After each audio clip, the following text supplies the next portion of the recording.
And spring came back to the Northland. The trees and bushes commenced to bud. As if by magic, the brown winter tints of the water-and-forth bog prairie were transformed into a daintily colored green carpet by the sprouts that the slumbering grasses sent forth into the balmy air, while here and there a venturesome flower spread its multicolored petals toward the warming rays of the sun. And lastly, the songbirds, the infallible sign of nature's complete resurrection, came home from the Southland and rebuilt their storm-torn nests amid the warbling of gladsome notes, their jubilee song of happiness and satisfaction. With these signs of the reawakening of nature, there came to me the strange call of the road. Heretofore it had never come as strongly as it came at this time, when after a long and monotonous winter's toil, the rattling trains as they shot over our section, the darting birds as they forged their subsistence, and even the thumping of the wheels under our handcar seemed to beckon me to follow their example and move away. Although I tried with might and main to resist its call, gradually the bunkhouse became a dungeon, the endless prairie a prison, and the Dakotas themselves became entirely too small to hold me.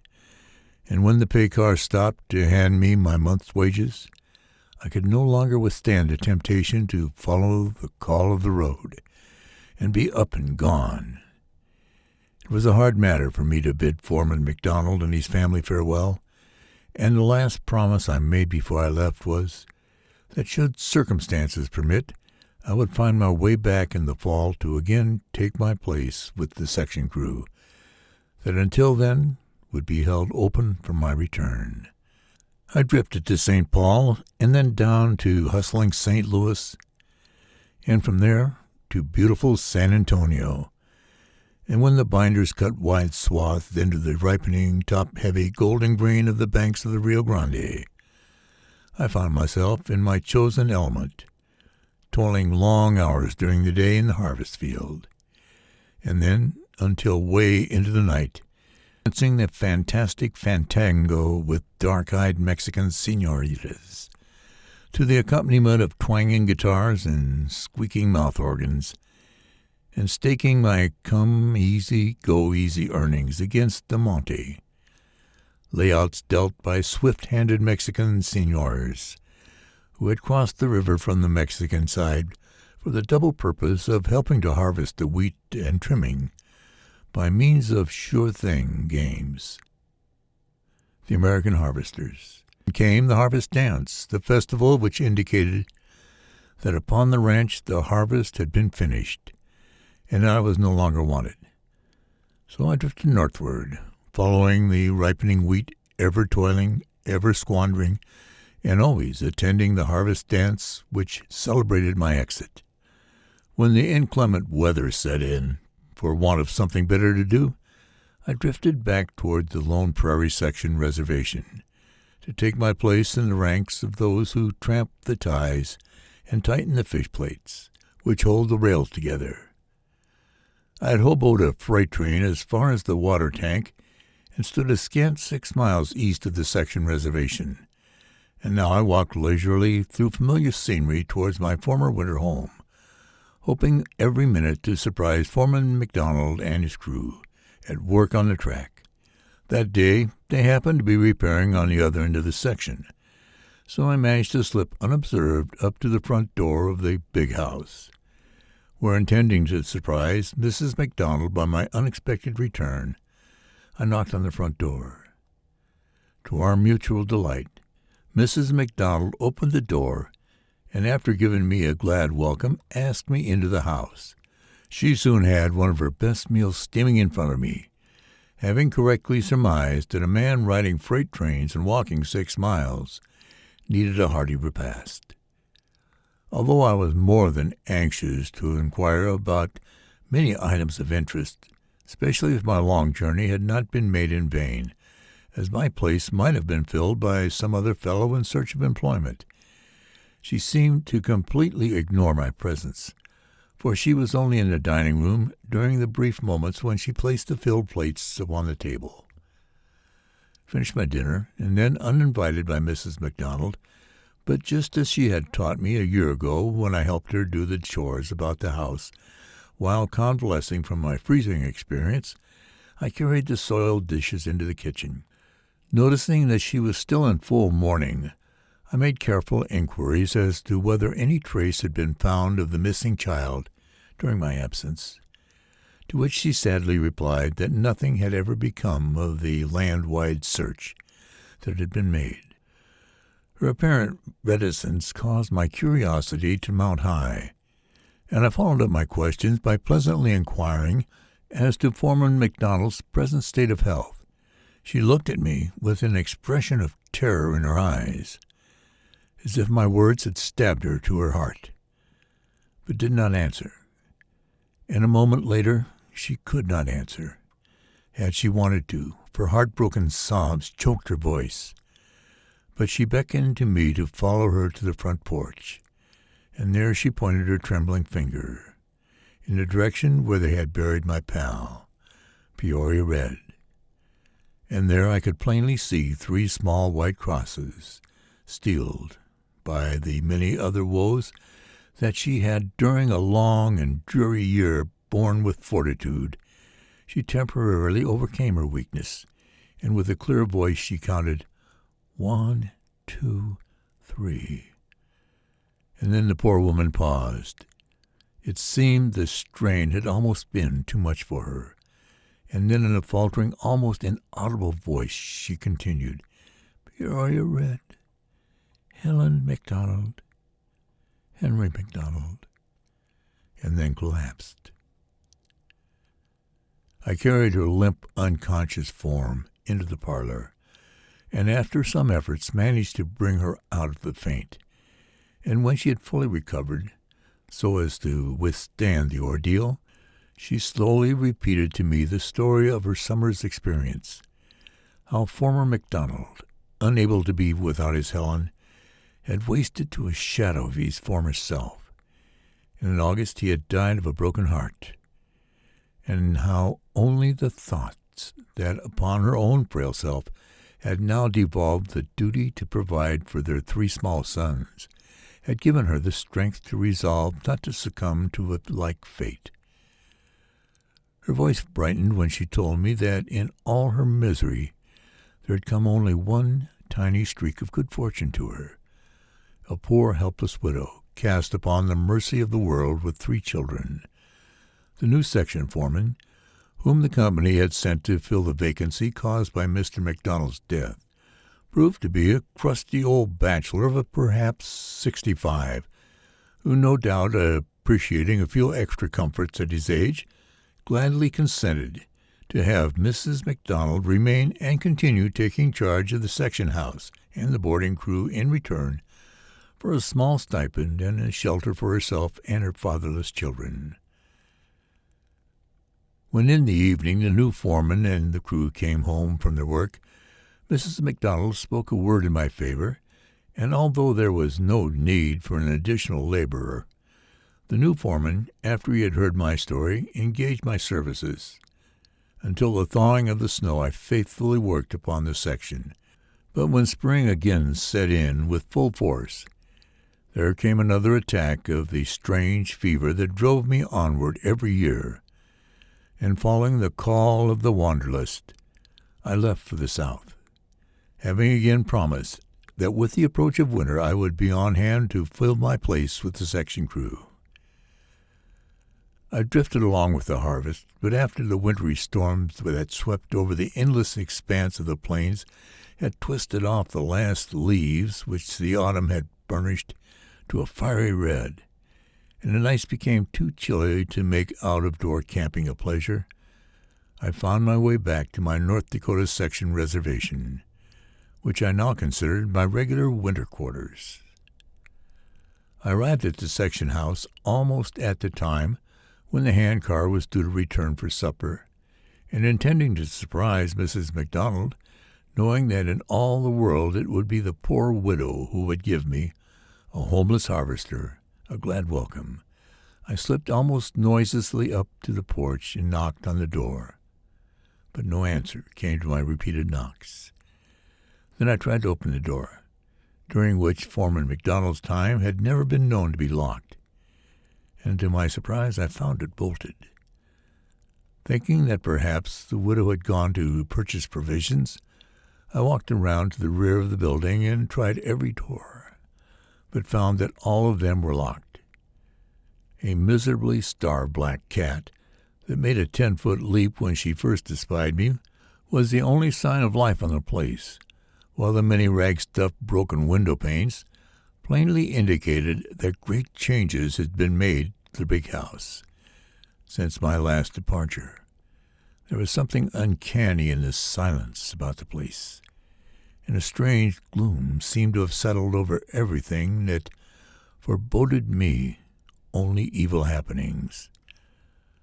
For want of something better, I resolved to await the return of the section crew from their day's work, and walked back to the front of the house and took a seat upon the steps.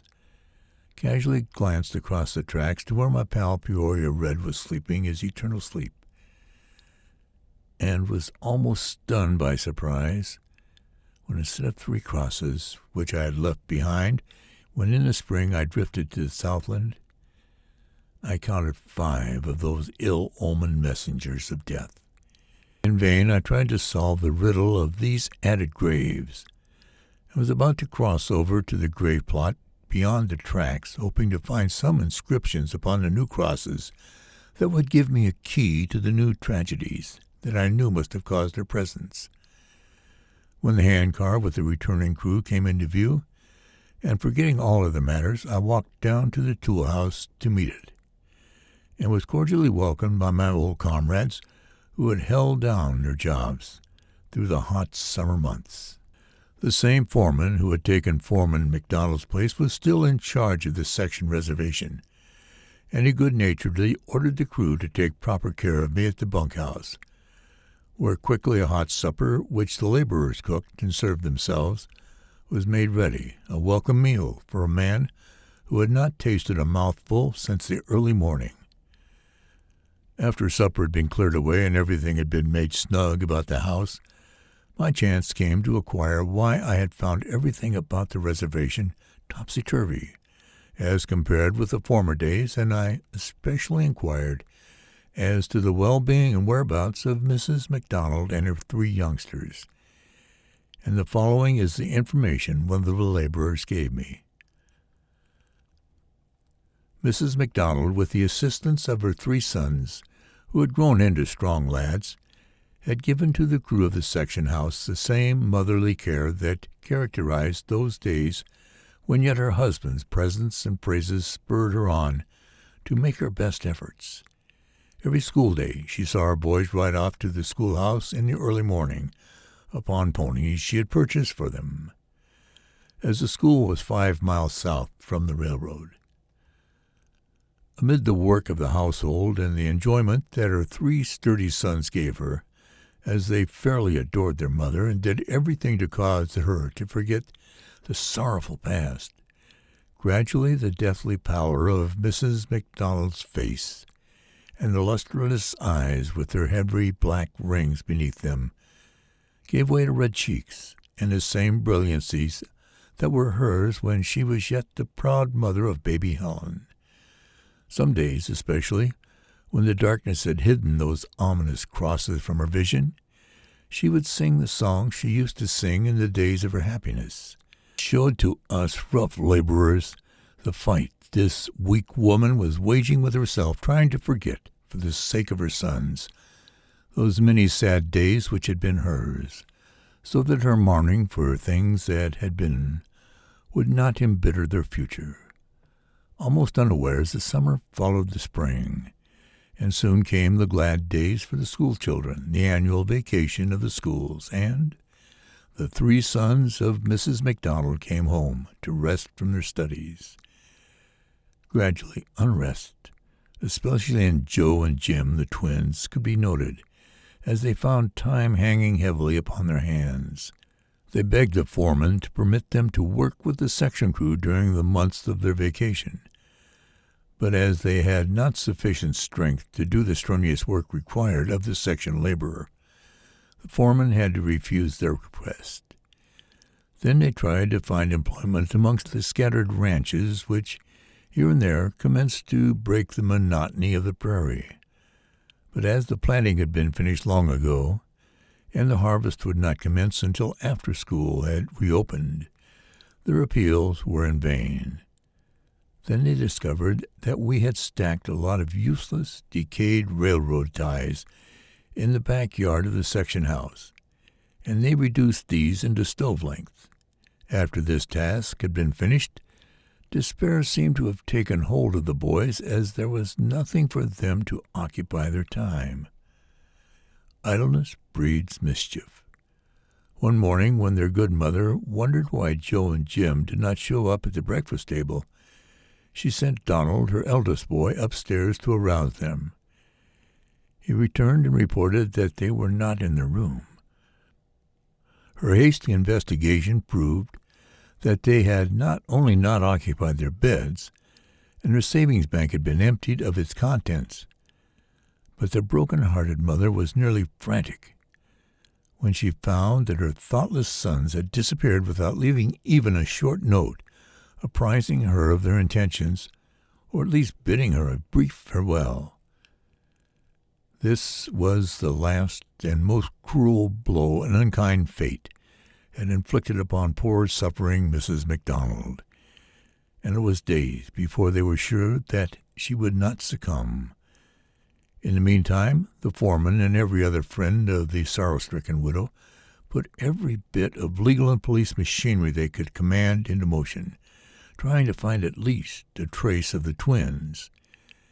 And although for weeks they searched far and wide, not a single clue as to their whereabouts was found, nor was a single line or letter received from them by their mother, who prayed for weeks for this favor of heaven, while at the same time her very appearance, her returned pallor and lusterless eyes, told far better than any words how this last calamity was slowly, but none the less certainly, eating out her heart. It was almost a month after their disappearance that the bereaved, helpless, and hopeless mother received her first clue as to her son's whereabouts. A freight train had been held up on the siding on account of a bad washout, and the crew, finding itself short of provisions, had come up to the section house and had requested Mrs. McDonald to prepare them a meal. While they were dining, one of the brakemen caused Mrs. McDonald to fall into a dead faint, when he, in a rough but jocular way, remarked to her, "I bet you, Mrs. McDonald, that your Joe and Jim are having the time of their lives down in Minneapolis, as I haven't seen them around the reservation since the night I found them hoboing my train into Grand Forks, although our train had passed through here many times since that day. They told me then that they were bound for the Twin Cities to pick up a fortune. Have you heard from them lately? Mrs. McDonald, are they prospering?" The police authorities of St. Paul and Minneapolis were notified, and although correspondence was exchanged, nothing was accomplished. For 2 more months Mrs. McDonald waited in vain, hoping against hope that at least they would send a letter to appease her piteous fears as to their fates. Well, in the meantime, she faded away to a mere shadow of her former self, and then suddenly decided to quit the reservation forever. It seemed as if she wished to tear herself away from the place which had brought to her such merciless misfortune. She decided to move into Canada, in those days a newly discovered El Dorado, to which all those turned who were willing to work and to hustle while tempting fickle fortune. On the evening preceding the day Mrs. McDonald and Donald were to depart after we had finished our suppers, we presented her with a purse of $50 that we had made up among ourselves, as a token of the high esteem in which we held that unfortunate woman, and to assist and cheer her on the journey into an unknown land. When we filed back to their bunkhouse, and while we sat about its single room, The gloom that seemed to hold us spoiled all desire to open conversation, as the widow's departure meant the loss of one who had been almost a mother to us rough and homeless laborers. Just as we made ready to retire, someone knocked on the bunkhouse door, and thinking that perhaps some wandering tramp had the nerve to bother us at this late hour in the night, we roughly ordered the intruder to be gone. Instead of going, the knocks continued, and, angry at the persistence of the person, we pulled the door open, and to our complete surprise, found that it was Mrs. McDonald who had knocked for admission. Realizing the great honor she was conferring upon us, we politely bade her to enter and ask her to be seated. She was attired in the dress in which she intended to make the journey on the following day, in a somber black of deepest mourning, aided by the yellow light of our lamp, transformed